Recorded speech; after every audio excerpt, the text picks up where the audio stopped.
This sketch was one of the very first drawings I made of Xintiandi, and it was done in 1998.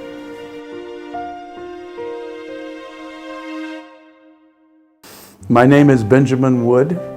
I'm an American. I came to China 22 years ago, 1998. I'm an architect at the invitation of Vincent Lo, who asked me to consider working on what is now known as Xintiandi. I did learn in the first week I was working on Xintiandi that it was a very important site. It was a building where the first Congress of the Communist Party was held in 1921. And so I felt a huge sense of responsibility. Even though I can imagine the future, I can't imagine the future without understanding the past. So learning as much about the history was my way of showing respect to the people that had lived there. And I actually chose to make Shanghai my home. And it's the best decision of my life. When I came to China, it was the beginning of the largest urbanization of any country in the history of the world. In other words, more and more people were moving to the city. There were the hotels and the big restaurants, but there wasn't a place for people to watch other people.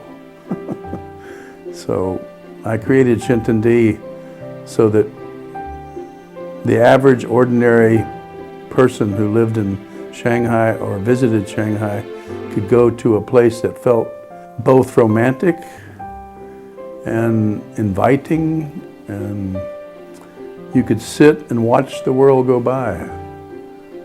And Xintiandi gave them a stage to show other people the kinds of decisions they were making about their life. You know, life is good in China right now. You know, just coming here makes you appreciate how far China's come in the last 50, 60 years. You know, it's come a long, long way. And Xintiandi is the best evidence. But with the Communist Party leadership and with people understanding that the people who are making those decisions are representing their best interest, it's much easier to get things done. And I attribute that to the Communist Party's organization. They realize their job is to get things done that benefit people. I read 3 books by Xi Jinping. The first book I found to be fascinating because when he was in a very poor province, and I think he learned what it meant to be poor. And I think that's when he decided that he was going to someday help as many people, lift as many people out of poverty as he could. The other 2 books on how to give people a better life, those books played a big role in furthering my education about what it means to be Chinese.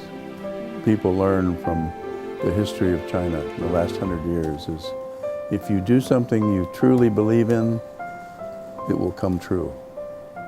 I love Shanghai. 我喜欢上海。